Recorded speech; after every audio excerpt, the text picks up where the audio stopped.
So good afternoon, everyone, and welcome to this presentation.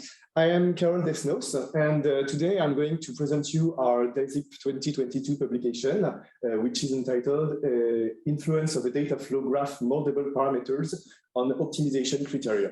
This work was not done alone. This is a collaboration with several PhD students and master students, notably Alexandre Honorat, Thomas Bourpoint, and Hugo Bruyamandre. This work was partially funded by the INSA project d'Arquera and was realized in the IETR lab in the Vaader team.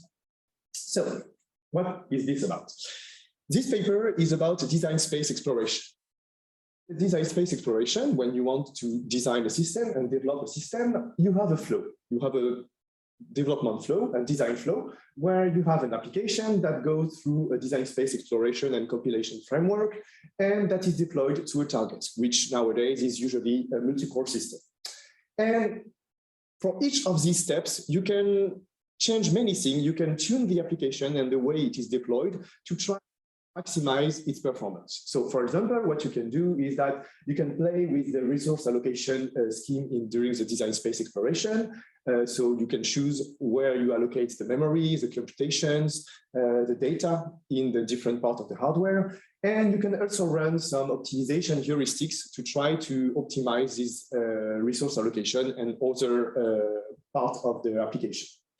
On the target side, there are also a few things that you can optimize. You can, for example, change the frequency and the voltage of the board by playing with the DVFS parameters.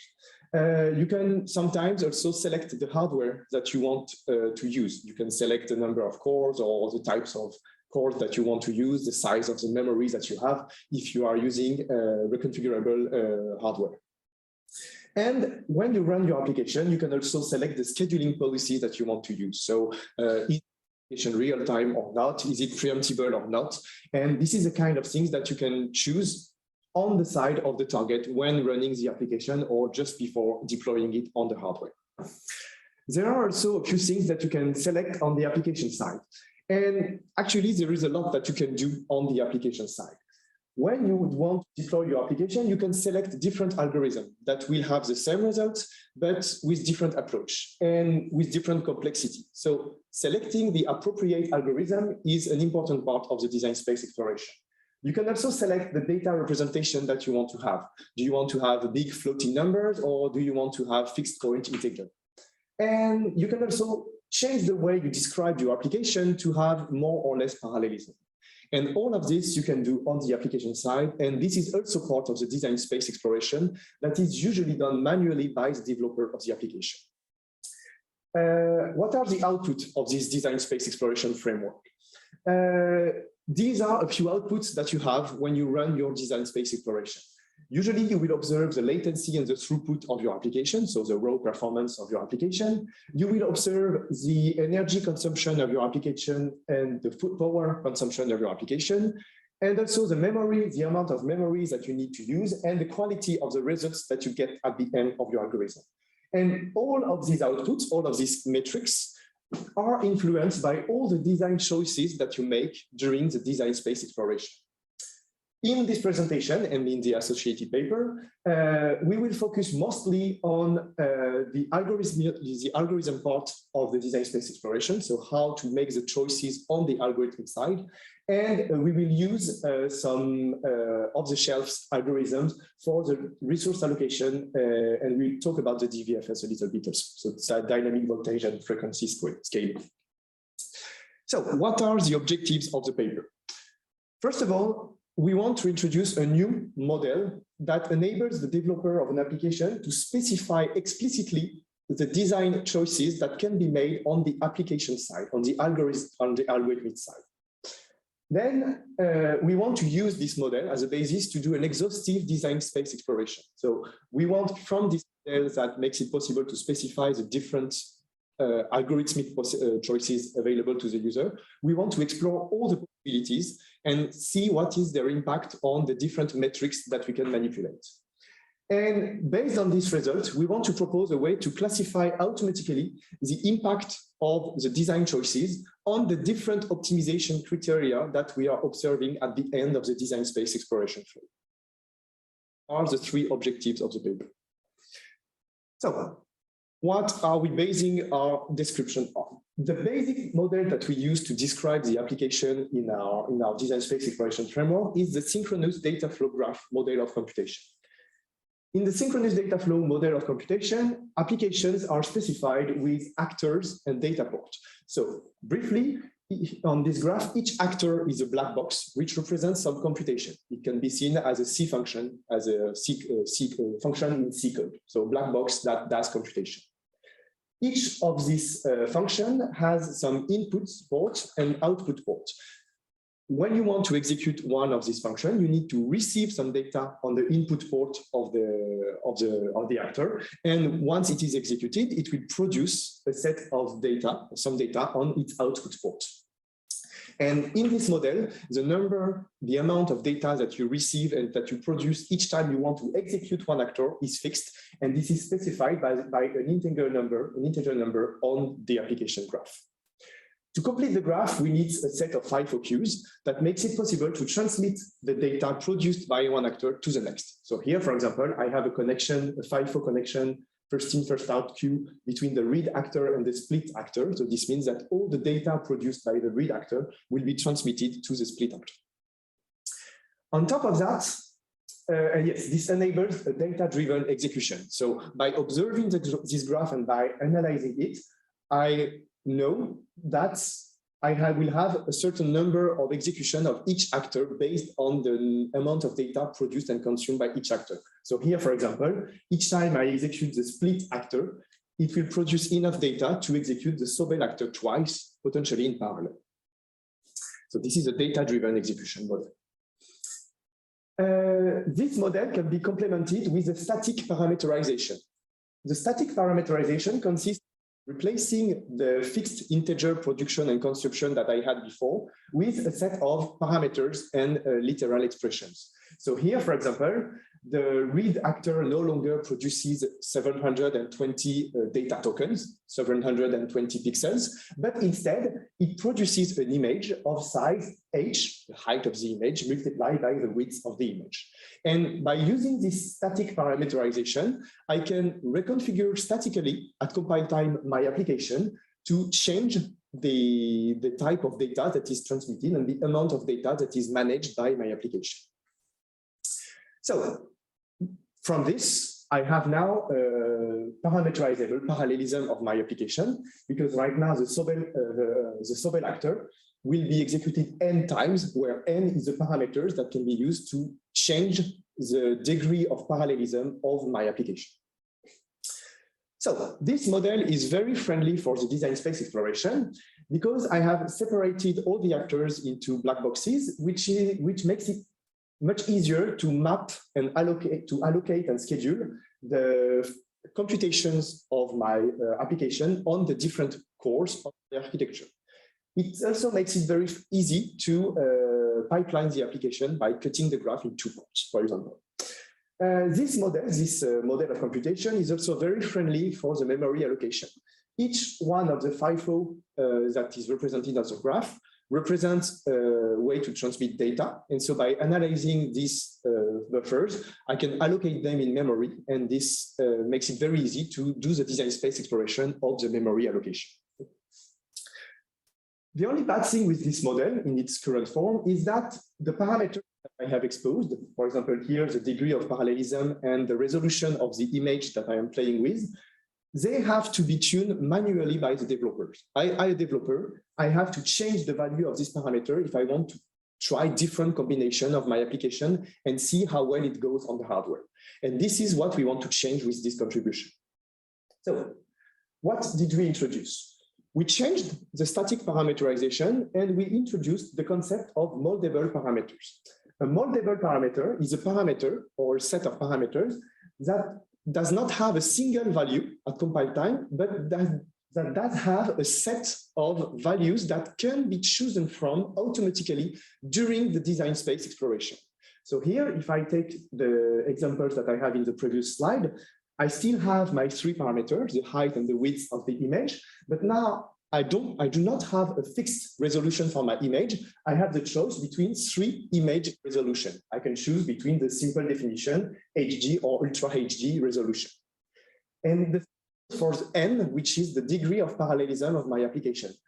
Before, I have a fixed degree of parallelism of 2, and now I can choose between a degree of parallelism of 1, 2, 4, or 8. And once again, the liberty is given to the design space exploration algorithm to choose one of the value available. And I can extend this. I can add some other parameters. Here, I am showing 2 new parameters, which are Boolean parameters, which are used to activate or deactivate different pipeline stages. So here, for example, if I activate the PIP1 parameter, it will activate a pipeline stage between the split and the Sobel actor, which will increase the parallelism, the pipelining parallelism of my application at the cost of memory, probably. I can also play with other parameters that do not directly influence the way the application is behaving. Here, I can play also with a frequency parameter. We can represent the frequency of the processor on which my application will run. And I can choose between 4 different values. This frequency will have an impact on the time it takes to run the different actors of my application, but it will also influence the energy consumption of my system. And with this very simple application graph, which is a simple image filtering algorithm, and with only these 6 parameters, I already have exposed 192 different configurations that can be explored by the design space exploration framework. In reality, here I have 2 different types of parameters. I have the functional parameters. These are the ones that have an impact on the results that is produced by the application.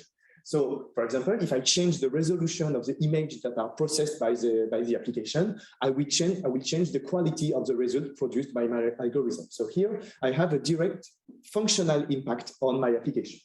I also have some non-functional parameters. For example, the number or the degree of parallelism, the depth of the pipeline, or the frequency of the processor. These parameters do not change the result produced by my application. They change the way it behaves, they change the way it will be deployed on the architecture, but the result produced by the application for similar data will be deterministically at the output. So how can we play with these parameters? So the workflow that I will use first will try to explore all the configurations that can be achieved with these moldable parameters. As inputs to my workflow, I will have my synchronous data flow graph with moldable parameters, some information on the time it takes to run actor and on the amount of energy they consume when they are executed, and also a model of the architecture. All of these inputs will be given to the design space exploration algorithm, which will do the selection of the parameter value, which will apply a set of graph transformation, do the mapping and scheduling of the computation on the different cores of the architecture, and also will do the memory allocation. So we'll decide where the data is stored during the execution. All of these algorithms have been implemented in the Prism rapid prototyping framework for data flow graphs.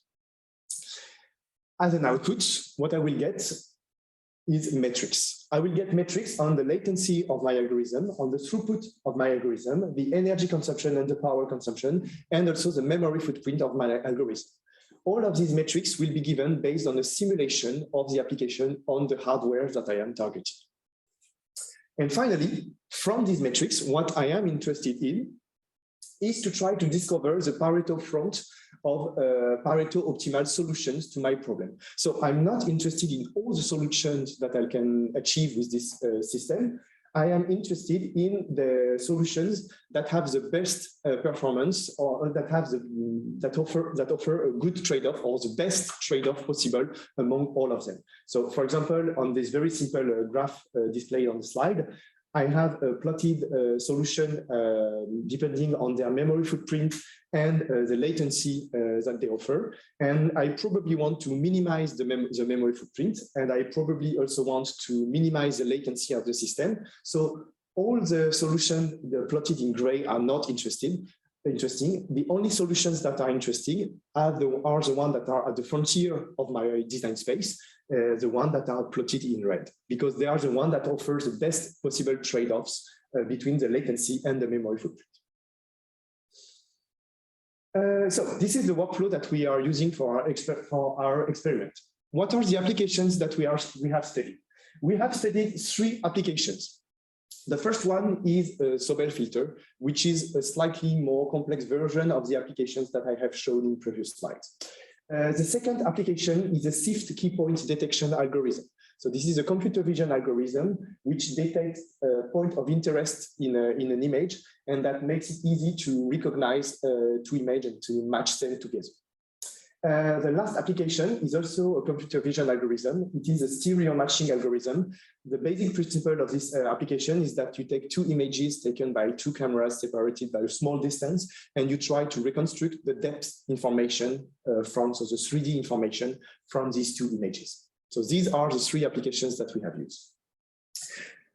These 3 are the data flow graph that are used to represent these 3 applications are quite different. We have a first graph, the one of the Sobel filter, that is quite simple with only 6 actors and 7 FIFOs. The SIFT application is the most complex application with 57 actors and 121 FIFOs.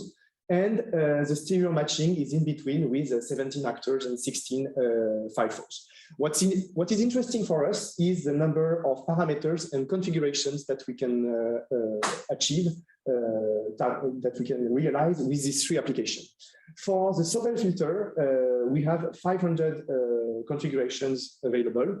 And for the most complex application, the SIFT key points, we have more than 10,000 configurations with only 9 parameters in the application. So a lot to explore. We have run 3 applications, and we have tried them exhaustively in the design space exploration framework. What is the parameters that we have in this application? We have a few parameters that are used in almost all of these computer vision applications. The first one is the resolution of the images that we have as an input of the applications, the degree of parallelisms that I have already presented. We also have the CPU frequency and the depth of the pipeline of the application.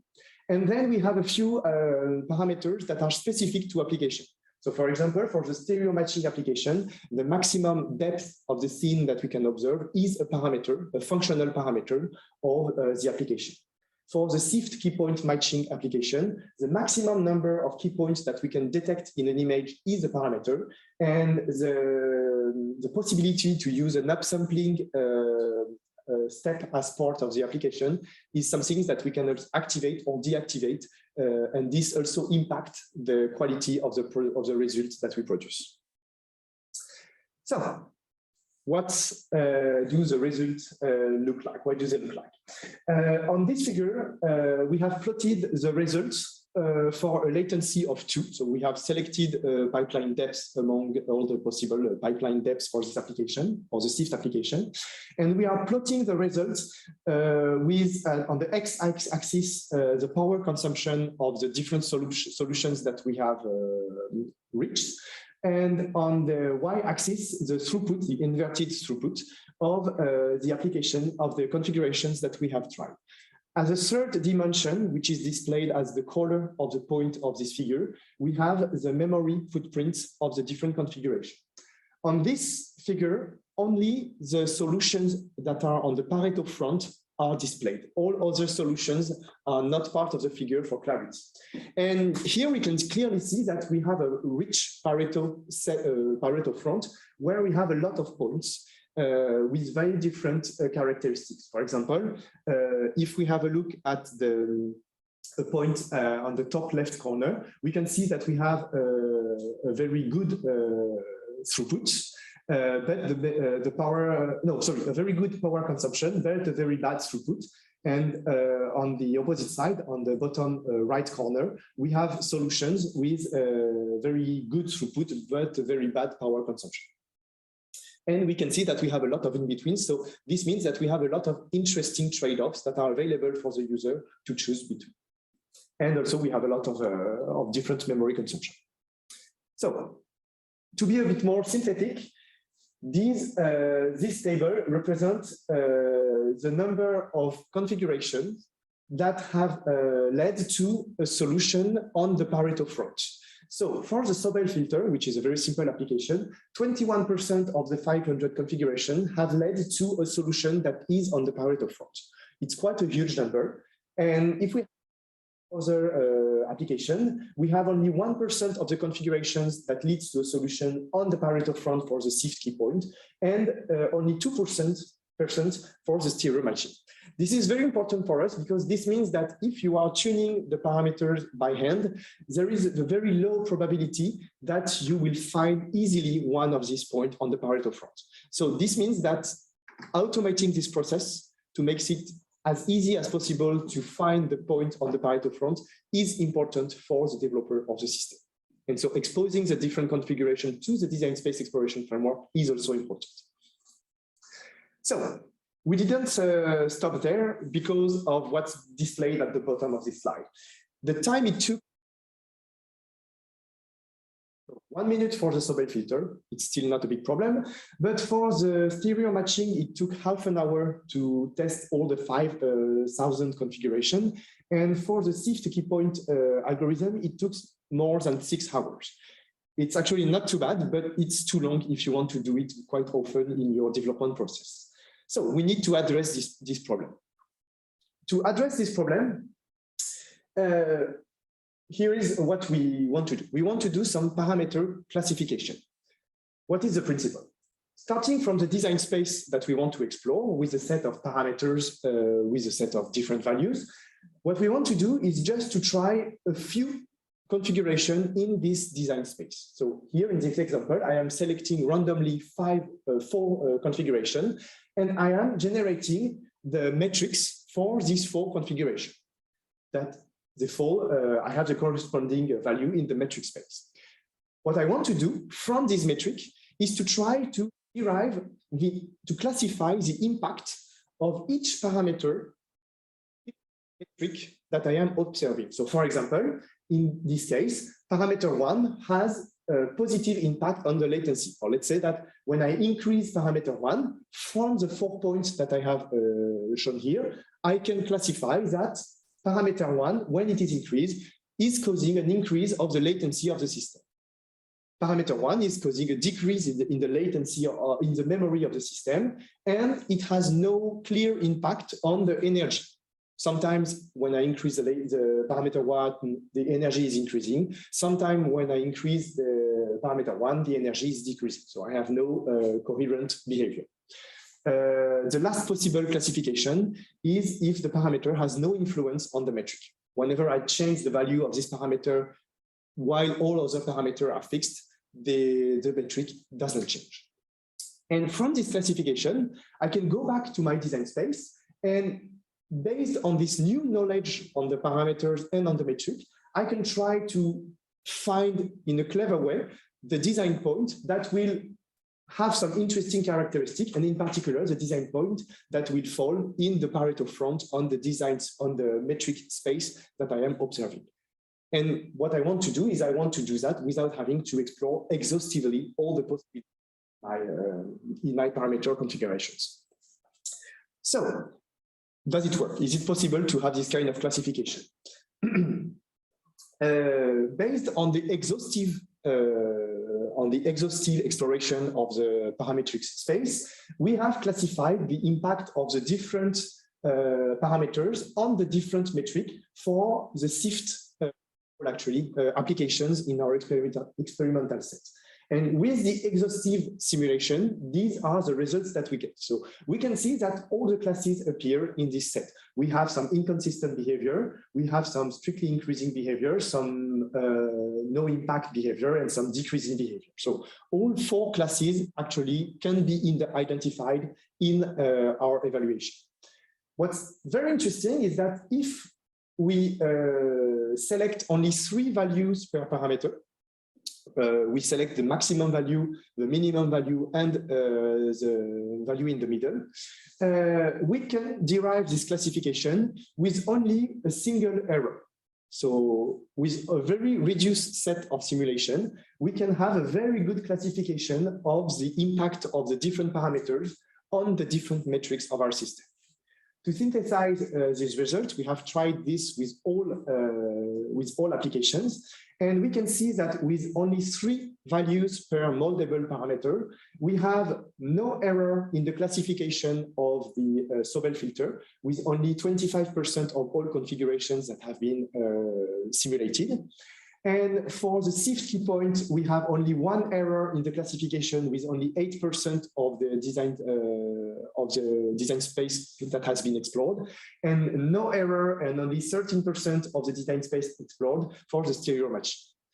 If we increase the number of values that we explore, we push it to 4 values per parameter, we have no error for the SIFT key point, with 20% of the design space explored.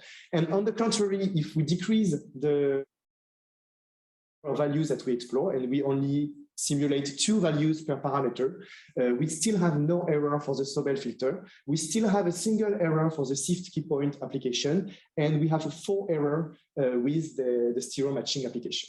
So in the end, we have a very few errors in the classifications that we have, depending on the number, with very low number of parameters explored during the simulation process.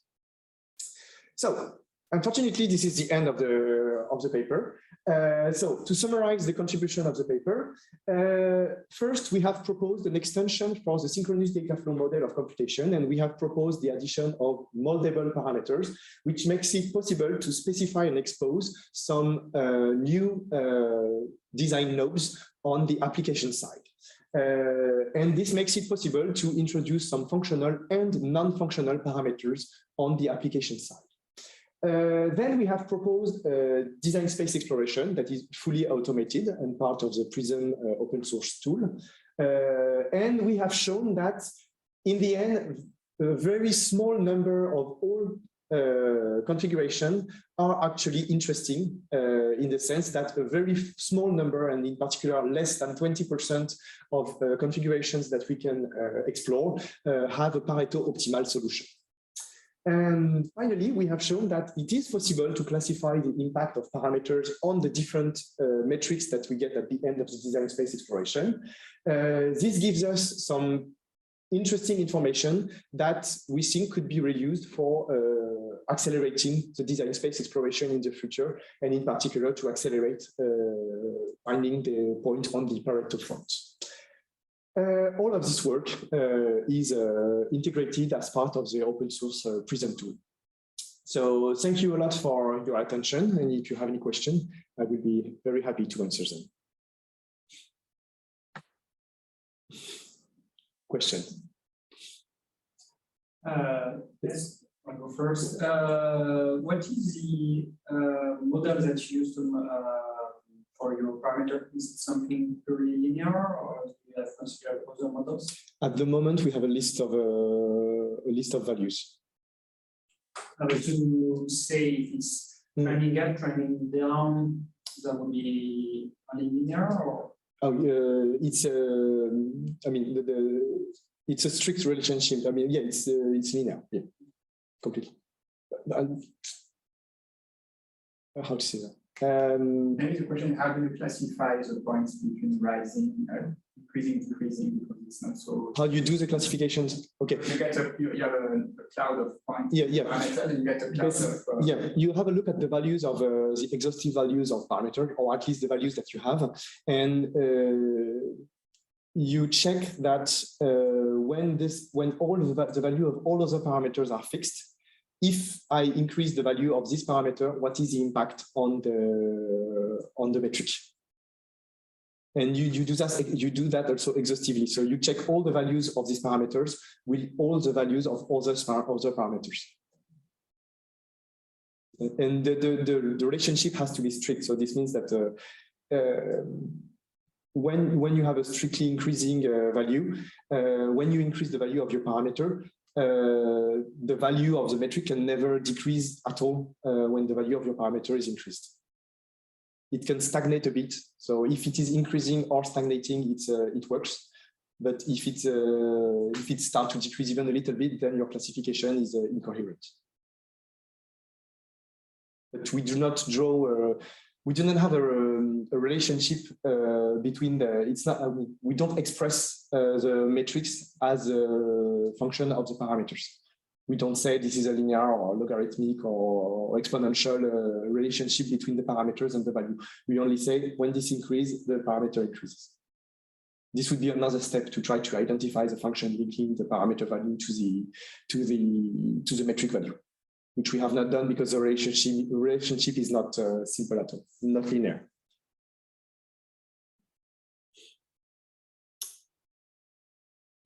Do we have another question? Yes. Okay, so the second stage, once you have identified the effect of parameters, is that you are able, and I don't know if it's self-evident or like how do you're just looking for Pareto optimal combinations. Yes. And apparently you can do it with just this classification.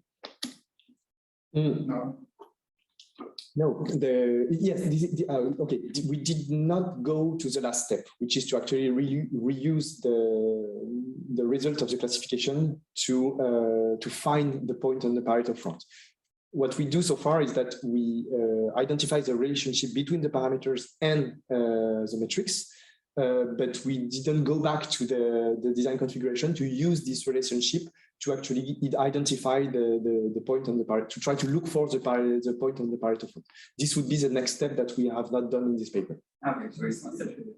Yeah, we haven't done it yet. No, yeah, we announced it because this is the motivation for looking for a classification.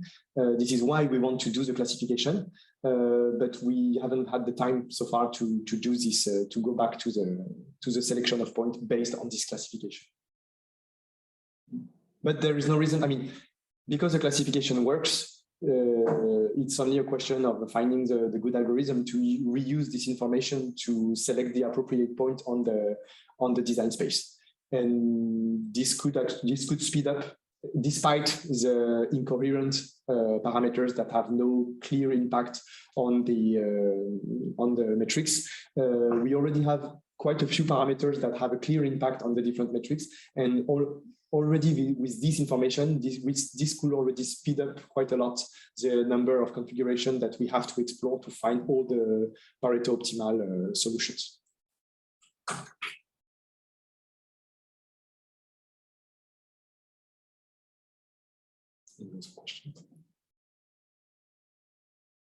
Yes, go ahead.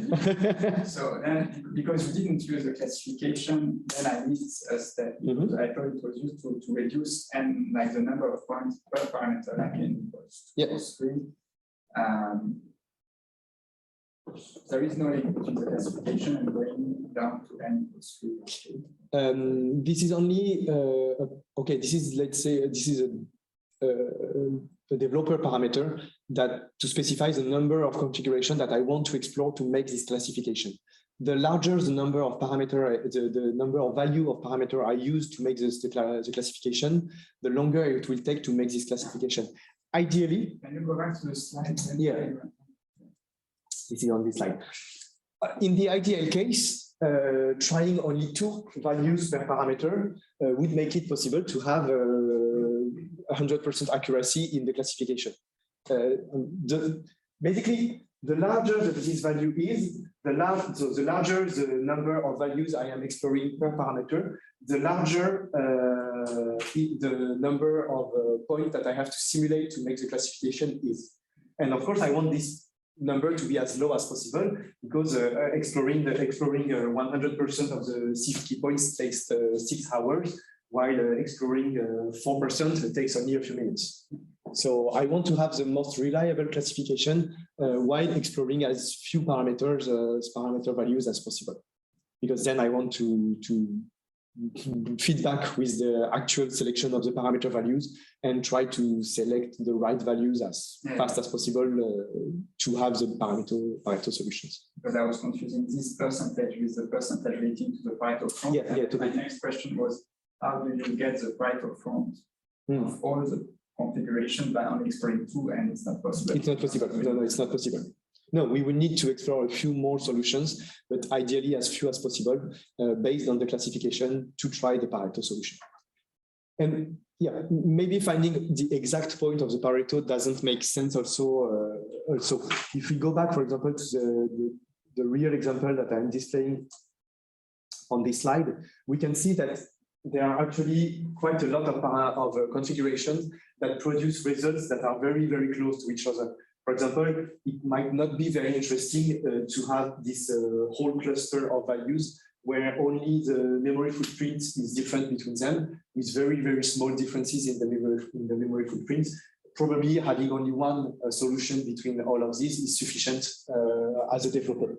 So this means also that the Pareto front probably could be approximated by finding close to Pareto optimal solution, and not finding all of them would probably a good solution also for the designer.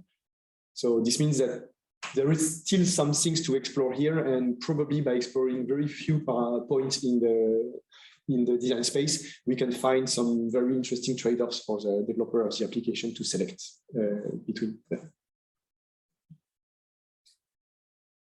Yes. Right now you are exploring all the n equal to or 4 different value of parameter, all the combination between all those parameters. Yes, yes. You do a Cartesian product between all the values of the parameters that you are exploring. So when you have 3 values per parameter, you are doing a Cartesian project. For the SIFT project, this actually gives quite a lot, a big space to explore, because many parameters have more than 3 values. So you still have a lot you still have 8% of the 10,000 configurations that are explored. So this remains quite big. Could reuse some of the work for modeling, for example, linear modelization, which would not do Cartesian. Yeah, totally. Yeah. Yeah. There could be smarter ways to find the classification probably. That would be very interesting. I can see. It's where you have many different parameters. Yeah, there are other things that you could do actually. Instead of simulating exhaustively the space, you could use also the Kriging in French solution, which makes it possible to, when you have a very set of parameters that are very close to each other, sometimes you can try to, without doing the simulation, you can try to predict the result of the simulation that you will have between them. You can assume, based on the first set of results, you can already assume that in the neighborhood of values, in the metric space, you will have a certain function that you can identify. And based on this function, if you detect that the set of parameters that you want to simulate is very close to one or to 2 or 3 that you have already simulated, you can do this smart interpolation, which makes it possible not to do the allocation, the memory allocation, the mapping, and the scheduling for the application. So this is another approximation, but since we know that many parameters are close to each other in the metric space, many configurations are close to each other in the metric space, it might make sense also to rely on this kind of a shortcut to get the solution.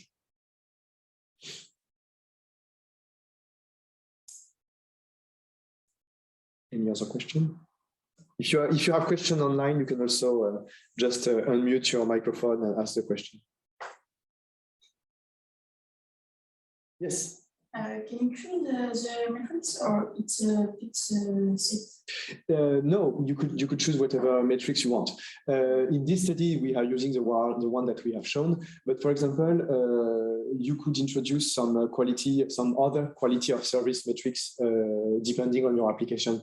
If, for example, you are on a telecommunication application, and what's interesting for you is the amount of packets that may be lost, or the signal to noise ratio in your application, this could be one of the metric of the simulation flow. The only thing that you need to make sure is that the simulation process is able to produce this metric. But then you are not limited to the set of metrics that we are using, or forced to use all of them. You could use only a subset of them in your design space exploration. Another thing, every time you change a parameter, it considers the influence on the overall graph. Yes. Yes. Could some of the parameters only have a local influence, and we could do something in finer analysis? Probably. this is clearly the tank approach, where we just set we change the value of the parameters and we re-simulate everything without trying to be clever. Clearly, there are some, even in the classification process, by analyzing the graph, there are some things that you could find. There are, I think that notably on the latency of the graph, on the latency or on the throughput, you could detect the critical path of the graph depending on the value of parameters that you have, and you could detect very easily that if a parameter does not change the critical path in any way, then there is no way that it will increase the latency of the application or decrease the throughput. So there are some less systematic, let's say, way that you could or smarter way to try to find the impact of a parameter on a metric. But we wanted to do the force approach to have a baseline. Basically, this is the worst that you can do, probably, to have the exhaustive approach. We show that this is interesting because there are a lot of configurations that can be explored, and very few of them are actually interesting. So it's painful to look for them manually. This is one of our major points. And then, since this is the force approach, this opens the way for many smarter things that will make it possible to find interesting values of the moldable parameters in a much smarter way and probably more efficient through analysis, through symbolic execution, through many other ideas. Otherwise, thank you once again for attending this seminar.